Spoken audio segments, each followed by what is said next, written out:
खड़ा हूँ स्टेज पर, बट आज एक स्पीकर बन के नहीं बल्कि एक छोटे भाई बनकर।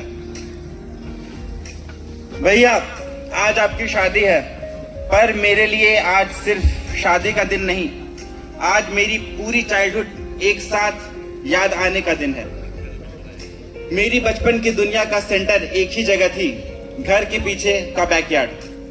वहीं हम क्रिकेट खेलते थे, प्रैक्टिस करते थे, और बिना किसी गियर के, नो पैड्स नो ग्लव्स, बस बॉल और बैट, वो भी लेदर बॉल। हम नए नए शॉट्स ट्राई करते थे, कभी सहवाग, कभी सचिन, कभी कोई अजीब सा शॉट जो सिर्फ हम समझते थे। के बाद WWE, घर का हॉल ही रिंग बन जाता था। आपका मुझे चौक स्लैम देना, फिर जोर से 1 2 3 डन डन डन, री मिस्टीरियो या क्रिस बेनोआ का सबमिशन मूव्स, और मैं टैप आउट करते करते फिर से खड़ा हो जाता था। वो सिर्फ फाइट्स नहीं थी, वो मेरी चाइल्डहुड की ट्रेनिंग थी, गिर के उठने का।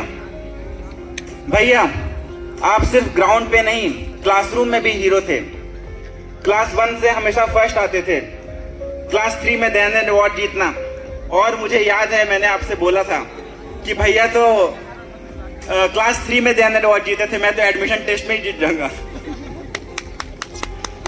पर दुनिया के सामने आप हमेशा मेरे शील्ड रहे।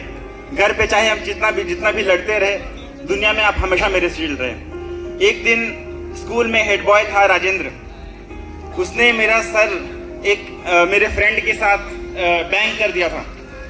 मुझे कुछ समझ नहीं आया, पर मैं जब आपको बताया तो आप अपने गैंग के साथ गए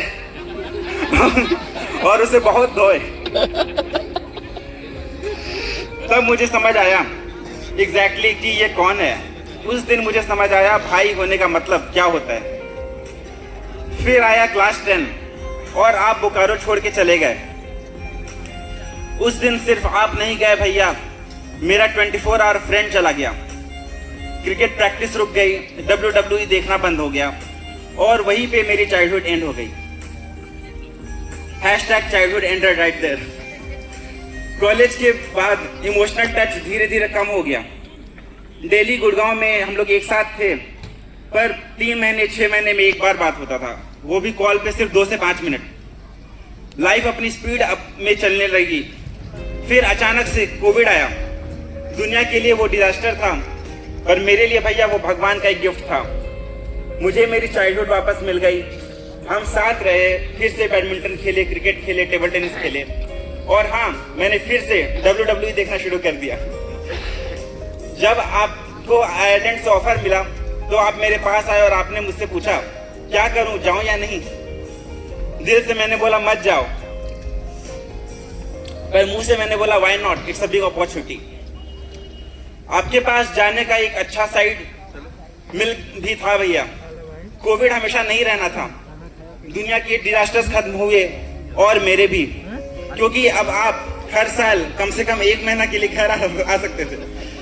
तो आप जब भी आते थे मैं भी घर आ जाता था। और आज आपकी शादी हो रही है, तो मुझे पता है अब आप मेरे साथ बिताने वाला टाइम थोड़ा कम हो जाएगा, लेकिन पर मैं बस इतनी सी होप रखता हूँ उस 30 दिन की छुट्टी में कुछ 15 दिन मुझे भी मिल जाए। भैया आप सिर्फ मेरे बड़े भाई नहीं हो, आप मेरी चाइल्डहुड हो, मेरी स्ट्रेंथ हो और मेरी आइडेंटिटी हो। आज मैं पूरी ऑनेस्टी से कह सकता हूँ आप मेरे लिए स्पेशल हो और हमेशा रहोगे। कॉन्ग्रेचुलेशंस भैया, शादी मुबारक। आपका छोटा भाई Pranav AKA Piyush. Thank you. Very nice, very nice.